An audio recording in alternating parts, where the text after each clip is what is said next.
the Rise Up See Red podcast, all about the Arizona Cardinals and the NFL, featuring insider and outsider perspectives. Enjoy the best hour of Cardinals talk on the web. Now here are your hosts, Jess Root and Seth Cox.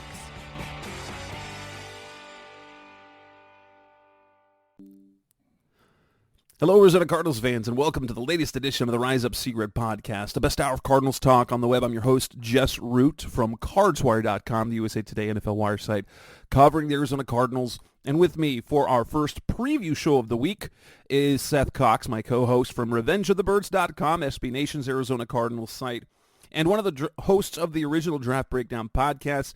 Seth, we already did our review of the Seahawks game. I've already recorded my preview show with former Ravens tight end Daniel Wilcox. Fun fact, he was a high school coach of Jonathan Ledbetter, I found out. Now, that episode, nice. I will drop that episode and get that set up for Saturday. This one will go live on Friday, just as we've been doing. But I mix them up episode numbers, so this is either 478 or 479. Seth, we have some fun stuff to talk about this show. This is just a little bit more than our normal preview, picks and predictions and props, because Kyler Murray is coming back. Yeah, let's lead with that. So Kyler Murray on the injury report listed as a full participant on Wednesday, and then on Thursday off the injury report. Obviously, what that suggests to the world is that he's ready to be activated from PUP and play on Sunday. But that flies in the face of the report that just came out by Ian Rappaport on Sunday, where he said that the Cardinals intend on using almost all, if not all, of the 3-week practice window, and to peg his return for either November 5th against the Cleveland Browns on the road, seems less likely to me, or November 12th at home against the Atlanta Falcons in Week 10. That seems like a really good match. But could they? What do you think? First, what do you think? I wrote about what it means, but let's talk about what we think. Do you think that Kyler is pushing to be back for a Kyler versus Lamar game at home? Yeah, potentially, but I think more than anything, he's pushing to get reps with the first team so he can start to get that familiarity. It's one of the things we talked about last week, in that basically right now this is 100% training camp for him. He's getting reps. He's getting used to the offense. I saw a lot of people, they're like, I don't understand, if he's healthy, why wouldn't he just be ready to, or like physically able, why wouldn't he just be ready to go? And it's like, you have to remember, he's not allowed to do anything with the team in terms of nothing on field. There were no physical on-field practice reps so like at all. He can't even like get under center and take snaps and hand the ball off. Like, that's literally illegal, like if they get caught. And so at this point, they're just, it's just one of those situations where it's clear that it's getting comfortable with, and he's not even working with the ones as far as we know, obviously. Yeah, that we knew that there were, Izzy Wilfork, their quarterback's coach, did admit last week he got some first-team reps. Jonathan Gannon laughed that off. He said it was like 3.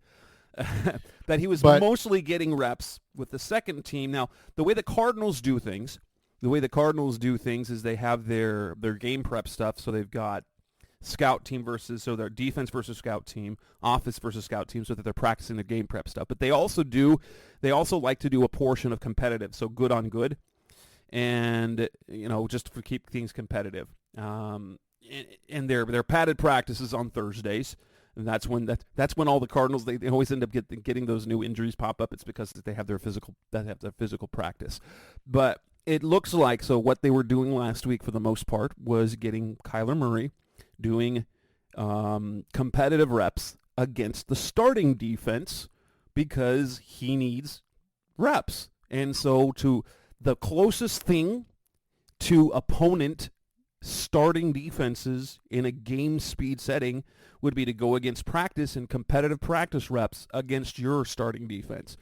Really smart, but like you said, Seth, this is like his training camp. He has had months and months of classroom work, but he has not. He's had now, including Thursday, 5 physical practices. 5 physical practices, and while there's people who say, well, Josh Dobbs, he started in week 1 after having 2 weeks or 6 practices with the team, there is a slight difference. 1, he had been in the offense before. 2, he had an entire physical offseason. So he was getting football reps. He was going under center. He was getting those physical reps and played in the preseason. And so he got game speed, live. They like live bullets were flying. Even like we like to use the war references with football. And so all he was doing was he had to learn the terminology when he got here and basically the offense and his teammates and all that. And we remember how terrible he looked in week 1. That said, isn't it? Fans, there's a lot of fans who are like, why would they hype it if he's not coming back? I'm like, why wouldn't they? It might totally be gamesmanship. Make them prepare for Kyler Murray. Not only that, but they didn't really hype it. They put out their injury report. And then the social media team had the eyeball emojis. So they're like, hey, looky here. Yeah, a little bit of that. It started with Darren, too, by the way, Darren Urban, who's the least wants the least to do with any of that. And he doesn't know. They do not. To be very clear, the Cardinals media department, they do not know. They don't know when the team is going to do things. So it's not like he doesn't have insider information. The closest thing to insider information they get is this is from people I know who have worked with Darren in the past, is that when they sign a player in the offseason, they have a heads up of a few hours or a day before because they have to be the first to have the write-up done. And so they don't release a press release until it's basically they've already got their story written, press release goes out, published story. That's it. So they don't know what the plan for Kyler Murray is. They find out a little bit ahead of everyone else. Right. And, so I think a lot of this is just going to come down to this, what they want to do, how they want to continue to go about it. And I think, like you said, putting him in a position where he'll have success the first time out. And, I think it was interesting because Gannon has said a couple of times during this whole situation, right, that he's like, I'm glad Kyler wants it, but at the end of the day, I'm making the decision, right? Yeah. Like they have a plan. Kyler knows the plan, and I think they've been very good about that.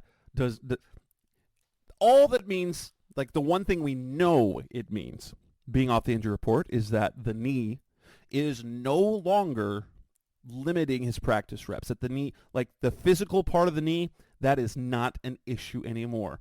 And being a full participant on Wednesday, and what I wrote about this, it depends on what type of full participation was. If he was getting full participation, first team reps, doing the game prep that Dobbs has been doing for the last 7 weeks, okay, he's going to play. But I do not think for a minute, that they will split first team reps with the game planning stuff where they're practicing against the scout team playing the Baltimore defense. I do not believe for a second that they would activate Kyler and start him if he didn't have a full set of practice reps during the week with the full first team. Unless, and we talked about it, and I don't think they'll do it, but if they did activate him to be the backup and do 2 series, that would be something new for a quarterback because they do it with other players. They do it with other players coming off ACLs. They'll limit their snap counts. But yeah, like unless they're planning on playing Kyler a couple of series, I don't see any chance of that happening. And maybe rolling him in that. But if the report was on Sunday, and these are national reporters, don't go with things unless they're pretty on track. And the Cardinals, so local reporters don't scoop anything because the front office only talks with national reporters.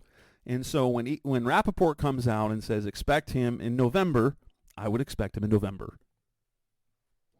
Right. And, it's one of those situations, too, where this is the next home game. And so I think if this would have been 2 weeks ago, this is when we would have seen him. But, I've basically said from the beginning, like the dates that made the most sense were always Baltimore or Atlanta, right? Just from a being at home situation. And that Atlanta game makes a lot of sense because you kind of look at it. Well, and think of anything else. James Conner will be back. Well, that we anticipate he'll be back. And you know what? You need, especially if they look how bad Dobbs has been without James Conner. If there's one thing you want to do when Conner comes back is make sure he's protected with a run game. And you need that with Conner. Now, we don't know what else is going to happen. Other guys might get hurt or whatnot, but you need Conner back. And that's the perfect way. It's the perfect way to do that. You get Kyler, you have Conner back, and so then you've got a game where you are fully locked and loaded on offense against an Atlanta team it's a team you're like, are they good? Right. And you look at it and you go, you've got Atlanta, then you go to Houston in what's going to end up being a big game just for draft pick purposes. Then you have LA, who is, as we've seen, kind of a up and down team. They're at home. But they're at home. And then that at Pittsburgh game, that'll be a really interesting game. But that's one we'll get to as we get closer. But it'll be a really interesting game for that. But you look at it. I think it's the best way to do it because then you get the bye right after that, right? And so then you finish with obviously a tough San Francisco team, but it's at home, like you said. At Chicago could be a huge game from an implications of draft picks, and then at Philly, and we know that's going to be a really tough one, so we'll go from there. And so it just makes sense. You kind of give him a mini bye. He plays an 8-game season. You look at it, and they'll probably be sitting at 1-8 at that point, right? Yes, for sure. And so you look at it and you go, all right, get us to 5 wins, like get us to 5-12, and people will be like, well, that's terrible. But if you go 4-4 the back half with your starting quarterback, with a team that was 1-9 before he came back, or 1-8. That would be that's perfect. Honestly, that's a perfect way to go. Right. So you have to be excited about it. Coming up next on the Rise Up Secret podcast, Best Our Cardinals talk on the web. Let's talk about let's preview the game. Let's look at the Baltimore Ravens, what they do and how they do it. That's coming up next on Rise Up C-Red. We're back on the Rise Up C-Red podcast, Best Our Cardinals talk on the web. Cardinals Ravens. This is our preview show. Previews, picks, prop bets. And so we're on the preview part. Baltimore is good. Okay, 5-2. They had a couple of stinky losses earlier in the season, but let's be very clear. Baltimore is good, and if last week is a preview of anything moving forward, the Ravens are legitimate Super Bowl contender if they have rolled into form. They're 5-2, as you're going to hear on my second show when I talked to Daniel Wilcox. This is a Ravens team where it isn't defense. So the defense isn't like your calling card. And even still, through 7 games, they are number 1 in points allowed. They allow the fewest points per game in the entire NFL, 13.9, and they are number 2 in yards allowed. So for a team where the defense is not supposed to be like the center focus, that's a damn good defense. It's kind of crazy, man. To look at it, we talked about Seattle last week, and we were both obviously super impressed with the running game and getting anything out of that running game against what was going into that game, I believe, the number 2 overall rushing defense in the NFL. And, they outrushed Seattle in that game. And we've talked about a lot of that comes down to getting some running from Josh Dobbs and whatnot. But you go into this game, you're talking about the number 1 scoring defense, less than 2 touchdowns a game. You're talking about one of the best yard defenses, number 2, in fact, overall And in they lead the the NFL in sacks, 29 sacks in 7 games. That is a lot. And let's look at some of the numbers. Okay, 5.5 sacks from Justin Madubuike, 3.5 from Patrick Queen, 3.5 from Jadeveon Clowney, a very good edge defender who doesn't put up a lot of sacks, and he's got 3.5 sacks in 7 games. Kyle Hamilton, a safety, has 3. Kyle Vanoy, a 32-year-old linebacker, has 3. A guy I've never, like their cornerback, Arthur Mallett, one that has 2. Roquan Smith has a 1.5 sacks, and they have 4 or 5 other guys. They have 6 other guys with a sack. They have 29 sacks that leads the NFL, and they're doing it from everywhere. Yeah, and that's the thing. So you look at it, they're number 2 in passing yards and number 1 in pass touchdowns allowed. They're number 9 in rushing yards allowed and number 2 in rushing touchdowns allowed. And a lot of it comes down to that they're playing from ahead, right? And so NFL teams get on this weird kick where they're like, well, we can't continue to run the ball. We're losing. And you look at the games that have been close or even losses for them. And outside of that Pittsburgh game where it was just kind of an anomaly, obviously the three turnovers helped Pittsburgh. I think they had 2 defensive scores in that game or at least 1. You look at it, yeah, they had they forced the safety. They had a bunch of Chris Boswell field goals. Pittsburgh did. Like, it wasn't like their offense played well. Their offense was very Arizona Cardinals-ish, if you will, in that game, getting 3 turnovers and not really scoring a whole lot of points from it. But you look at it, the 2 games that have been kind of close or a loss, they lost to Indy in overtime, and Indy ran for 139 yards rushing. And then the game before, Detroit against Tennessee ran for 129 yards and only lost 24-16. There's a reality here. If you can run the ball, keep Lamar Jackson and that talented offense off the field, you can run the ball against this defense. And you might say, well, they're number 2 or number 9 in rushing yards allowed. They're very average in yards per 4.2. They're very average. Like, what is it? 15, right. 15th in the league. They're right in the middle. They're down to 19 actually. So like, that's the thing, is keep them off the field. But it's easier said than done, right? Like, right. Then that's well, and I think that's where where the Cardinals game plan early might find success. That said, they force turnovers. They have the Ravens have 7 takeaways over their last 4 games, 3 in the last 2. And that's a huge thing, because you look at it, that's the first game they forced 2 turnovers against Houston, who, let's be honest, first game for a rookie, weren't very good. Then against Cincy, they forced a turnover, but then in that loss to Indy, they didn't force any. And like you said, correct. 7 in the last 4, 3 against Cleveland in what was a beat down. I mean, they just beat down the Browns, and then they only forced 1 last week against Detroit. But again, that game was never even close. Nope. Like, it never felt like Detroit even belonged on the field with them. And that's where Lamar Jackson comes in, because their offense has been okay, and Lamar Jackson has been pretty good. But last week's game, 357 passing yards, 3 touchdown passes, and a rushing touchdown. He looked like MVP Lamar Jackson, and if that is anything like the future of the rest of this season, then the Ravens are going to be some team to be reckoned with for the rest of the year.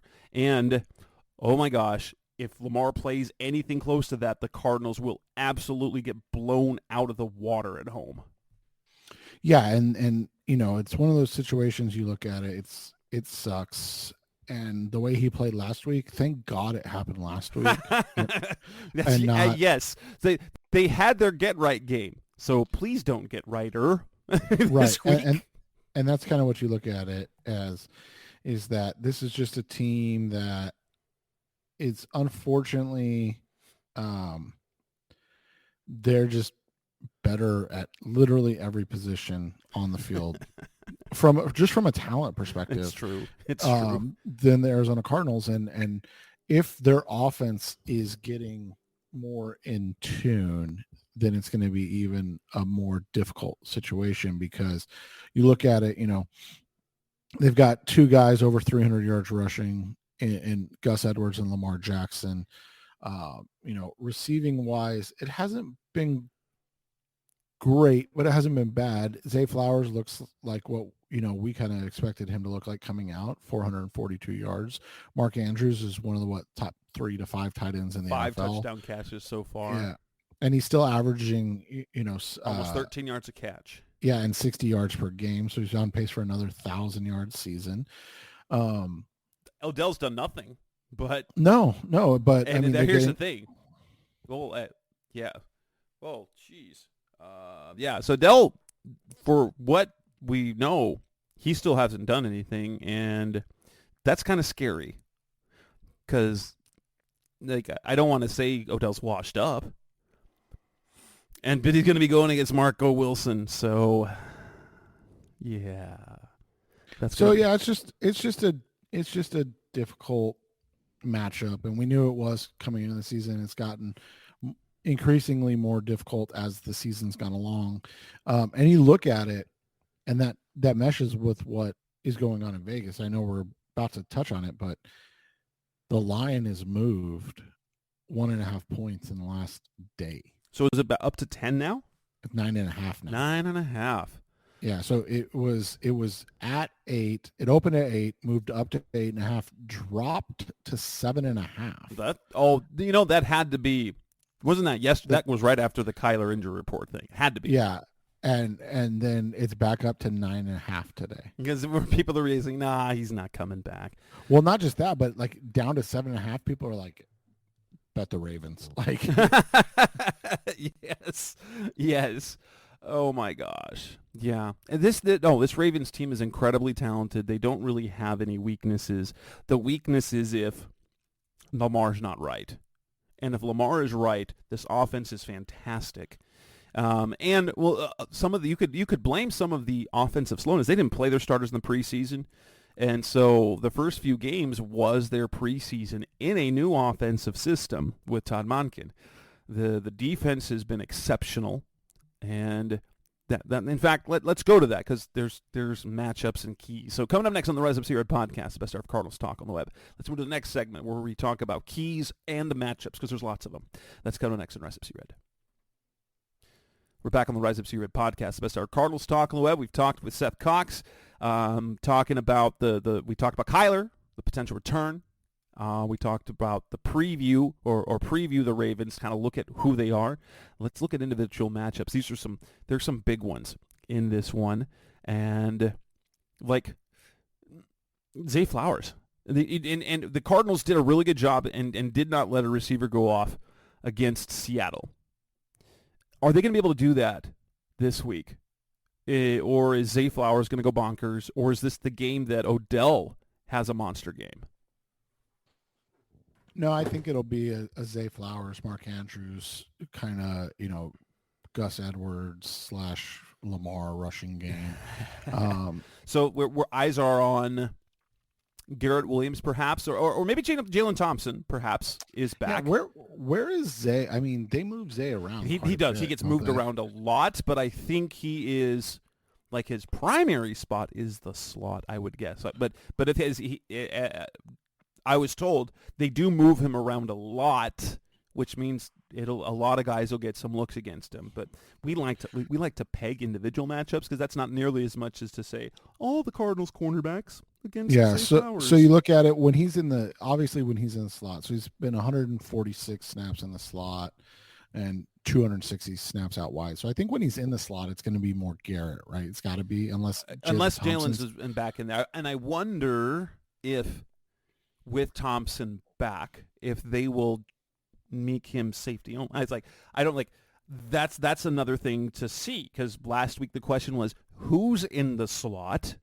Okay, this week because Jalen Thompson and Antonio Hamilton were both out. So if Thompson is back, does that push Williams to the bench, or does that change Thompson's role so that you go with Buda Thompson in the back, and then you go with Starr, Marco, and Garrett playing corner, as opposed to having Andre Sachare in the defensive backfield?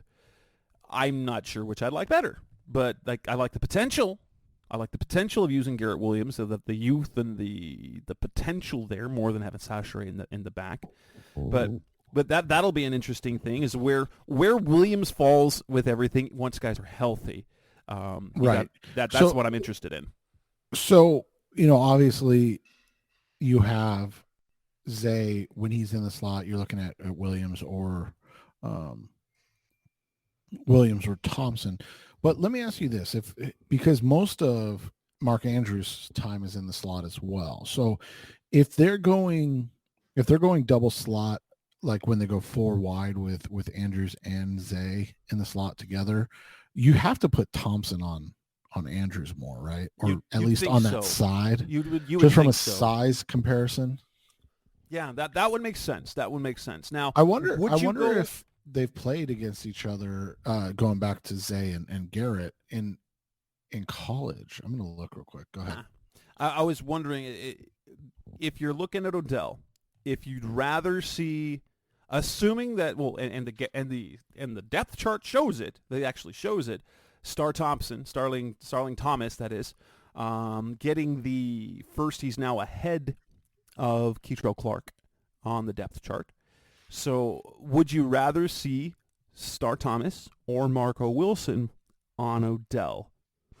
And my guess is with what the Cardinals do, they won't have him because Marco really struggled against Jamar Chase, like lots of people do, when he was following him. If they will just go with, you've got a side, you've got a place, you have a zone. But would you rather see Marco or Star on Odell? Shoot. I think Marco.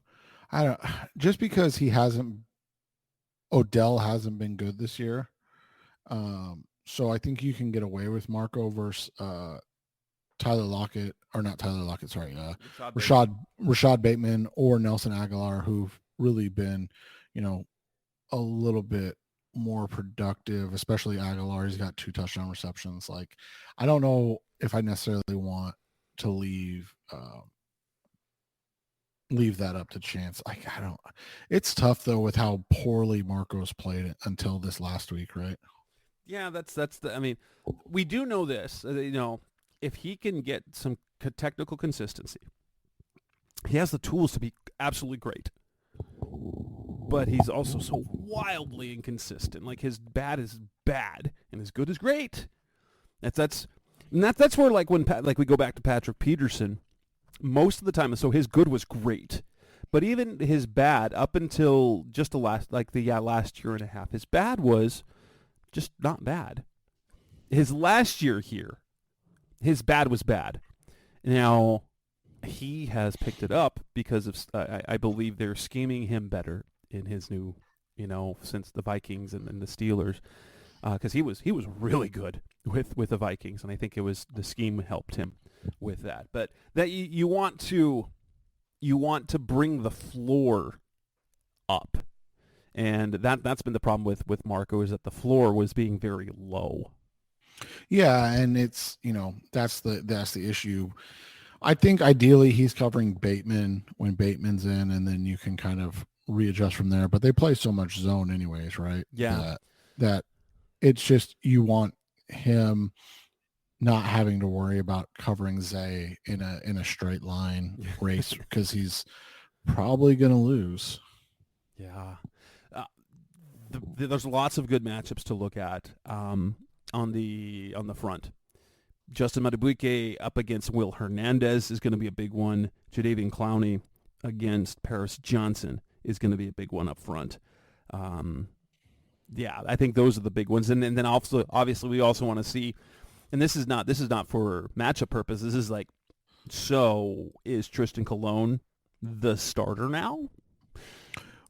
Well, not just that, but you have a couple other ones. I mean, one, you have Josh Dobbs, assuming he's still starting against Geno Stone. Geno Stone's the safety for the Ravens. They play a ton of zone matchup, and he leads the NFL in interceptions this year. Oh. And so when that's happening, how is he going to handle it? What's he going to be able to do against Stone? Can he win the individual matchup, or is Stone going to be able to bait him into some bad plays like he has a number of quarterbacks, including Jared Goff, Ryan Tannehill a couple weeks ago, and then Deshaun Watson. So like it's not like it would be a surprise or anything negative about Dobbs, but that's going to be a big one. And then can anybody block Roquan Smith? I mean, he's literally probably been the best linebacker in the NFL this year. He's just been all over the place. He's coming off an all-pro season. He makes that defense go both offensive or both against the run and the pass. So when Trey McBride is going into routes, is McBride able to win against Roquan Smith? Because he's done a fantastic. I mean, you look at Sam Laporta last week, the rookie tight end from the Lions, and he had Laporta in hell. I mean, just in complete hell in that game. He finished with 6 catches for 52 yards, but that was his second worst game of the season after you look at the week before in Tampa. And of course we know Tampa and their linebackers are phenomenal in coverage as well. So it's just one of those situations you look at, can they win against this, like you said, elite defense? You talked about Madubuike, you talked about Jadeveon. I mean, they just have so much. Is DJ Humphries up for it against Odafe Owe, who's had, what'd you say, 3.5 sacks this year? Interestingly enough, popped up on the injury report for Baltimore on Thursday. Same with Odell. Limited on Thursday for Odell with his shoulder, Owe with an ankle. So those midweek injuries are always the ones you're like, ooh, what happens? Like DK, he was already into the week, but those are ones that always pop up. You're like, oh, how's that going to affect things? Yeah, and the other one that you have to look at is, can Josh Dobbs protect his teammates? Because Kyle Hamilton is going to try to kill somebody. I mean, he does it every game. I can't wait to see Hollywood. There's one guy that I want to see. Hollywood wants to have a big game, so please, Dobbs, get him the ball. Connect with him. He's going to go up against Baltimore's got 2 really good cornerbacks, but he's been cooking everyone. He's been getting behind everybody, and maybe that's a little bit by design because no one trusts Dobbs to be able to complete those passes now. But I guess that's the one guy I want to see. And my eyes are always on the Cardinals edge guys, but Baltimore's tackles, Morgan Moses is having a good year, and Ronnie Stanley is rounding into form. Ronnie Stanley, one of the best tackles a few years back. Injuries have beset him.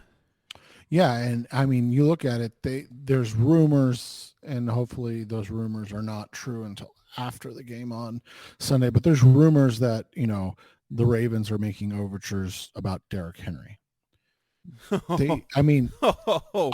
Obviously, No. You can't do that. You can't give Lamar Jackson Derrick Henry.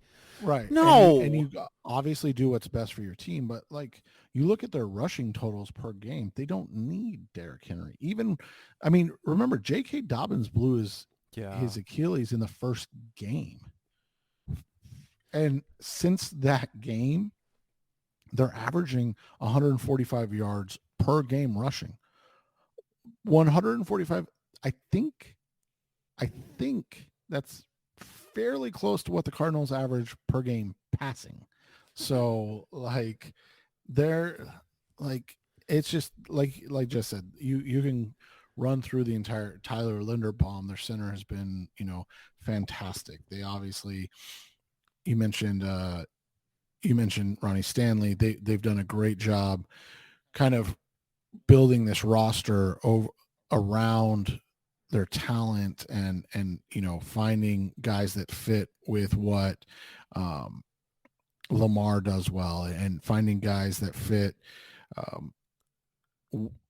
that can fit in that offense. They went and signed a veteran in Morgan Moses, Kevin Zeitler.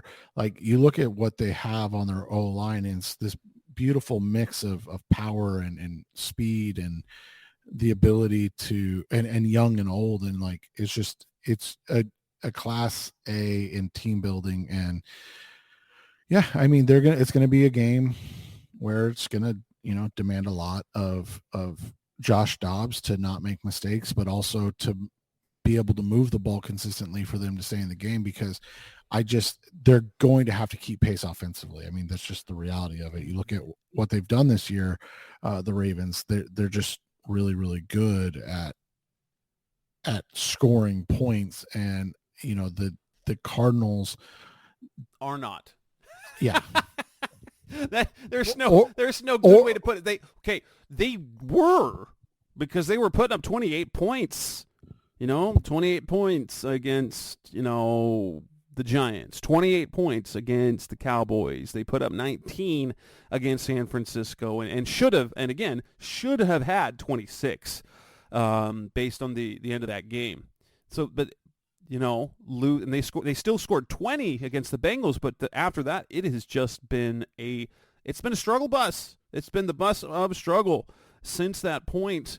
And so I guess key-wise, number one, they've got to start fast, right? And they have to score early points, and they have to keep trying to run the ball, right? They can't get away. They can't afford to get away from running the ball. There's no way for them if they get away from the running game, they will probably score 3 points.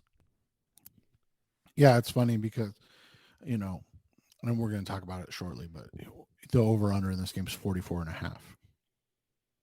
And I, in my weekly conversation with the enemy, I said the over-under is 44.5.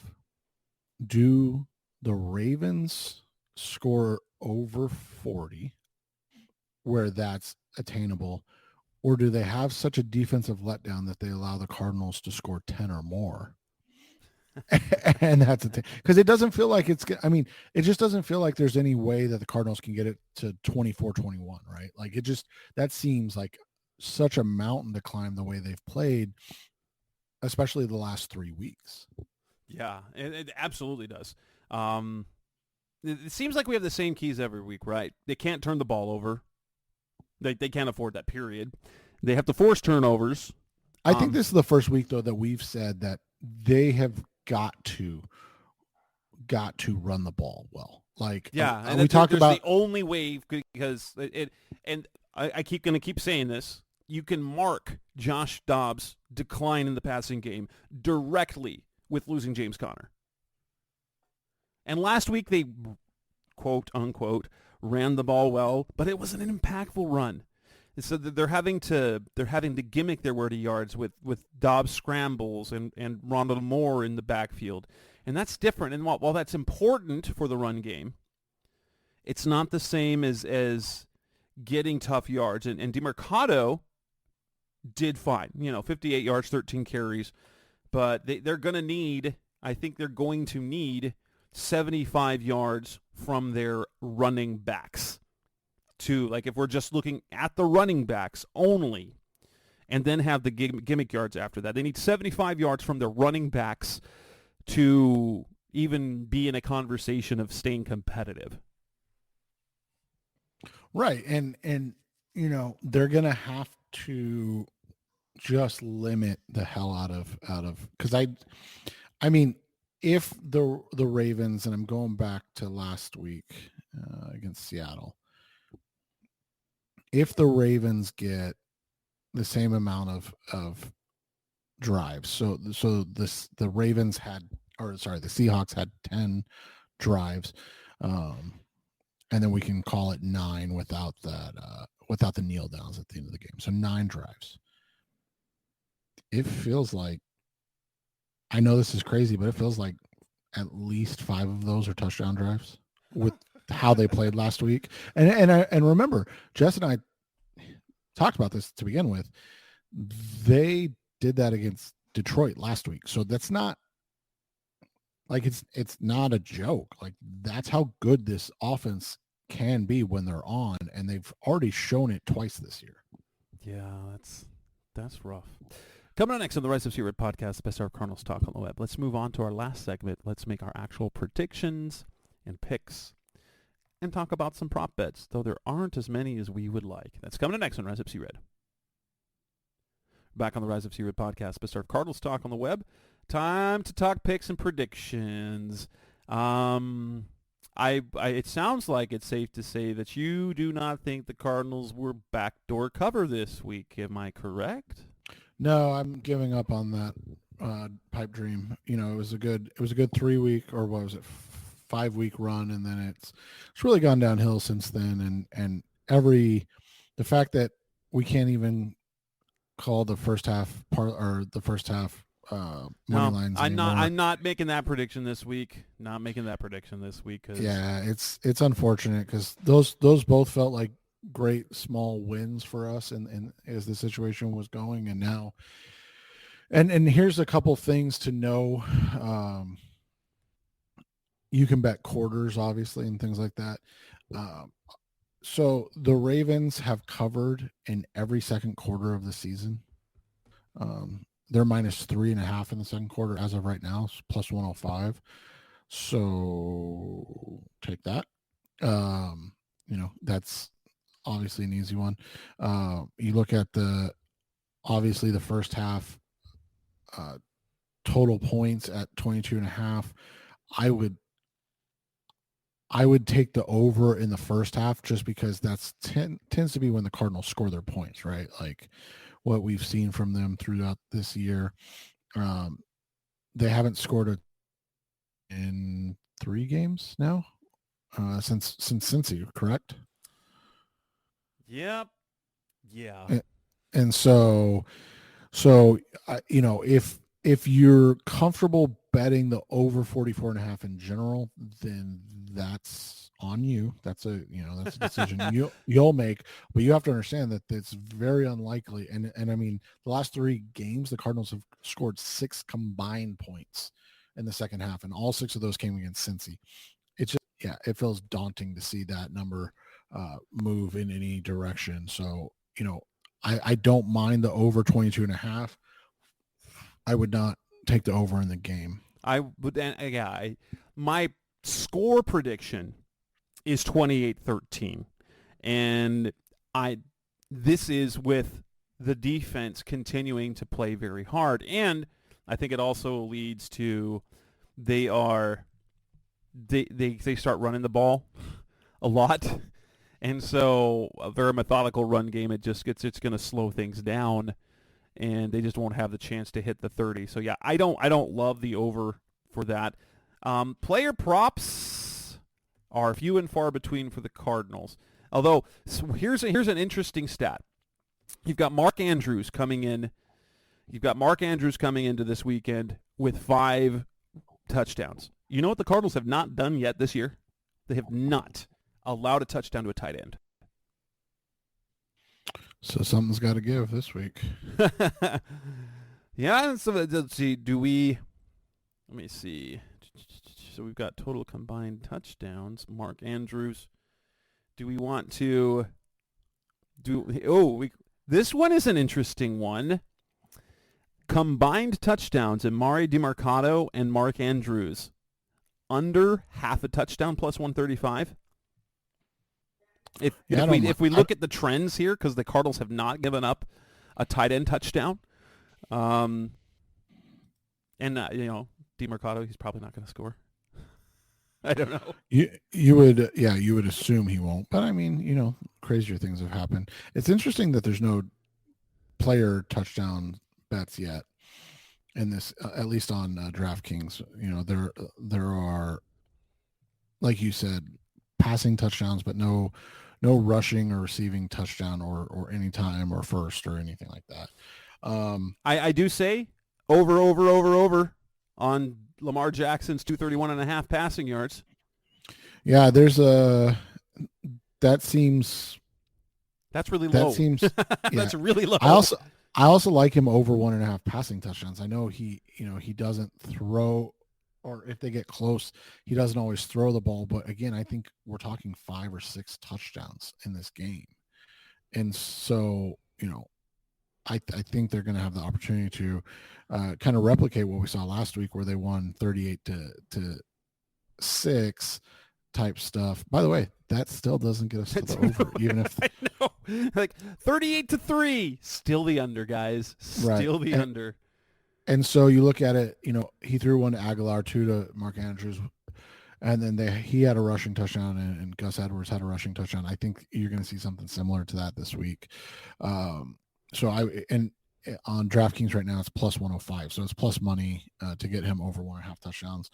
I like that. I like his over passing and rushing yards because it's only 284.5. I would take that up to 300 because I just feel like he's going to put up a 75, 250 type of game against the Cardinals.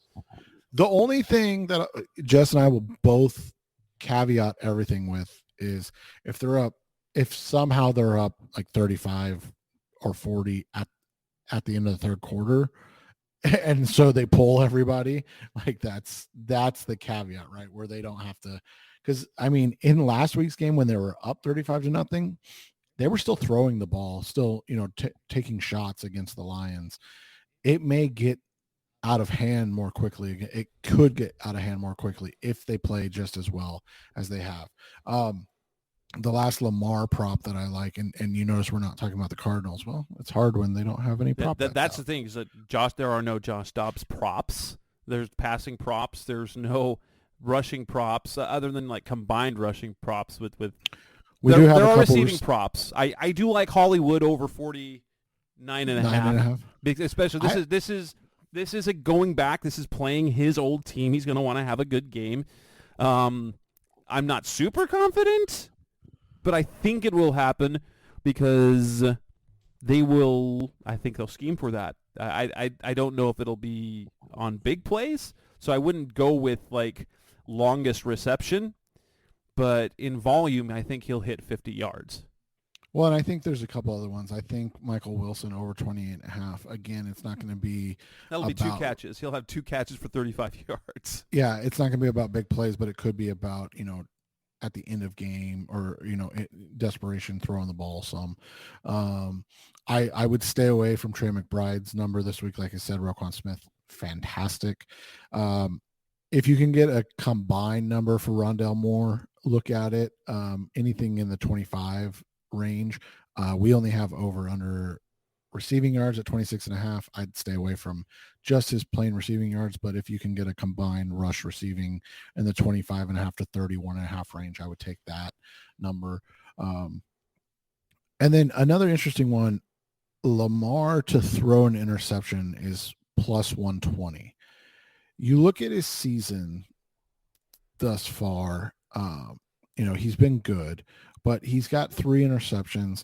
And in those, the interception games have come against Houston, Pittsburgh, who has a good defense, and Tennessee. So it's not like he's thrown interceptions against the really good teams. So would that be something you would look at with plus money? I mean, in as much as they're probably going to throw the ball in this game?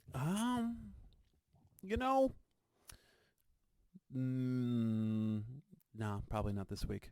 I mean, maybe it's worth laying a few bucks on just for sake, just because of the odds. But like, I have so little faith in this Cardinals defense.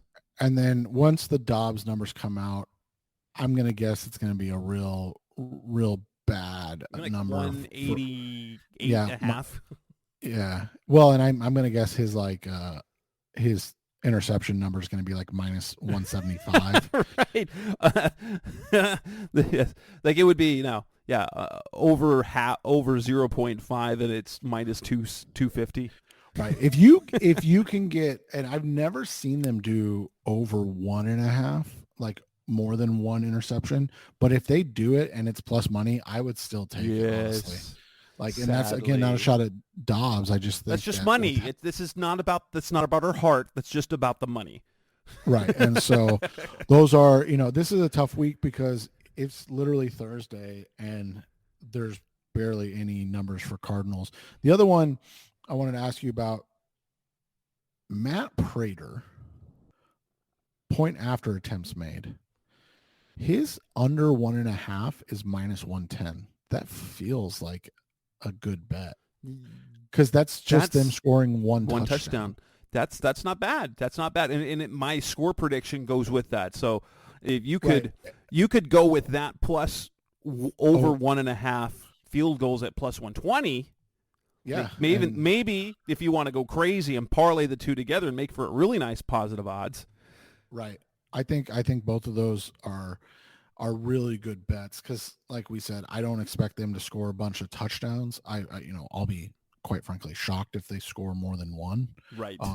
And unless they get a defensive or special teams type touchdown, but offensively, I could see one scenario where they get more than one touchdown, and that would be they got an early touchdown, playing well early, and then a garbage time touchdown. 100%. You're exactly right. That's how that would work out if it were to work out that way. And so, and even still, so you look at I've got 28-13 in a world I could see like, I was pointing out that there were some really crazy, correct score ones that you could go on. There's some crazy ones that you can do like correct score, and here's some fun ones. Like if I'm pegging about 13 points for the Cardinals and the Ravens still cover. So I'm looking at 27-13 is plus 12,500. That seems a very palatable possibility. Or if you want to go to 30-13 plus 17,500, or 31-13, which I think mathematically makes a little bit. It's 4 touchdowns and a field goal plus 15,000. With all 4 of those bets, like if I'm looking at if I'm gonna try one of these crazy ones, I am hedging by putting a little bit on all 4 of those. On 27-13, 30-13, 31-13, and 33-13 at 30 plus 35,000. Because if you hit on any one of them, it don't matter. That's a good day. It don't matter. Yeah, it ends up being a really good day. Yeah, and that's what I mean. And I'm looking at this. I think this one goes 35 to 7. The Ravens win. I don't think it's close. I don't think it's particularly competitive, and I don't think that the Cardinals get more than that garbage time touchdown. And hopefully you don't think they don't. So you're not liking the field goal prop this week. I do like it. I just don't know. Like it's a good bet, but that's not a prediction. Right, exactly. Like typically I can see this team usually getting to 10 to 13 points this week. It's going to be tough to see. Unless Blake Gillikin again is a moron and can't get the laces out. Oh my gosh. Prater was like, I don't know if he was more upset at himself, but he was livid on the sideline after his missed field goal. Yeah, so we'll see how this all works out.